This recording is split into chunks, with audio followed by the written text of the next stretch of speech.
Free खाना खाते हुए मैं जय श्री राम, जय श्री राम, जय जय श्री राम, जय श्री राम, जय श्री राम, जय श्री राम, जय श्री राम, जय जय श्री राम.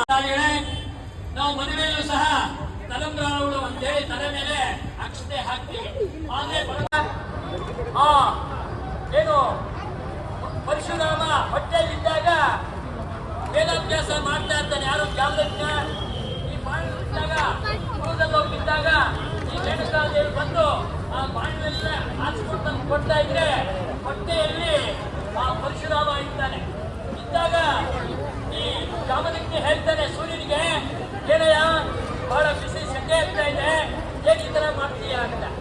ಆಗ ಹೇಳ್ತಾನೆ ಸೂರ್ಯ, ಮಧುವಾತ ಹೃದಯತೆ ಮಗಕ್ಷರಂತಿ ಸಿಂಧವ, ನನ್ನ ಒಂದು ಏನು ಜವಾಬ್ದಾರಿ ಇದೆ ಆ ಋತುಗಳಿಗೆ ತಕ್ಕಂತೆ ಚಳಿ ಬಂದಾಗ ಚಳಿ, ಚಳಿಗಾಲಕ್ಕೆ ಚಳಿ, ಬೇಸಿಗೆ ಕಾಲಕ್ಕೆ ಬೇಸಿಗೆ, ಮಳೆಗಾಲದಲ್ಲಿ ಮಳೆ, ಇವೆಲ್ಲ ಸುರಿಸುವ ಜವಾಬ್ದಾರಿ ನಮ್ಮ ಬ್ರಹ್ಮೋತ್ಸವ ಸಮಯದಲ್ಲಿ ತಿರುಪತಿಯಲ್ಲಿ ಪ್ರತಿ ವರ್ಷ ಶ್ರೀವಲ್ಲಿಪುತ್ತೂರಿಂದ ಹೂವಿನ ಹಾರಗಳು ಬರುತ್ತೆ. ಅದು ಮದುವೆಯಲ್ಲಿ ಹೂವಿನ ಹಾರಗಳಿಂದಲೇ ಆವತ್ತು ಸೂರ್ಯ ಭಗವಾನ್ ಆ ಜಾಮದಗ್ನಿಗೆ, ಆ ರೇಣುಕಾ ದೇವಿಗೆ